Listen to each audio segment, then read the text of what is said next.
Hi friends, జొన్న రొట్టెతో ఇలా చేసుకోండి. టేస్ట్ చాలా బాగుంటుంది. అంతేకాకుండా హెల్దీ కూడా. చిన్నపిల్లల నుంచి పెద్దవాళ్ళ వరకు అందరూ తినవచ్చు.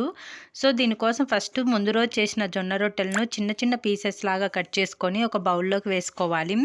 ఇలా వేసుకున్న తర్వాత వేడిగా చేసి పెట్టుకున్న కాఫీ కానీ పాలు కానీ వేసుకోవచ్చు. నేను ఇక్కడ కాఫీ వేసాను. మీకు కాఫీ ఇష్టం లేకపోతే పాలు వేసుకోవచ్చు. చిన్నపిల్లలకు అందుకు పెట్టేటట్లు ఉంటే పాలు వేసేయచ్చు అనమాట. పాలు వేసి బెల్లం వేసి పెట్టచ్చు. నేను ఇక్కడ కాఫీ తీసుకున్నాను. ఇలా వేడిగా ఉన్న కాఫీనే వేయాలండి. ఇలా వేసిన తర్వాత మూత మూసి కవర్ చేసి ఒక 10 మినిట్స్ పెడితే నీకు జొన్న రొట్టె ముక్కలు అనేది సాఫ్ట్గా అవుతాయి. ఇలా సాఫ్ట్గా అయిన తర్వాత డైరెక్ట్ ఇలాగైనా పీసెస్ లాగా తినేసేయవచ్చు. లేదు ఇలా స్మూత్గా కావాలి అనుకుంటే చేతితో ఇలా క్రష్ చేసుకుంటే స్మూత్గా అవుతుంది. టేస్ట్ చాలా బాగుంటుంది. చాలామందికి తెలిసే ఉంటుంది. తెలిసిన వాళ్ళు ఉంటే కనుక కామెంట్ చేయండి. మీకు ఈ వీడియో నచ్చినట్లయితే లైక్ చేసి సబ్స్క్రైబ్ చేసుకోండి ఫ్రెండ్స్.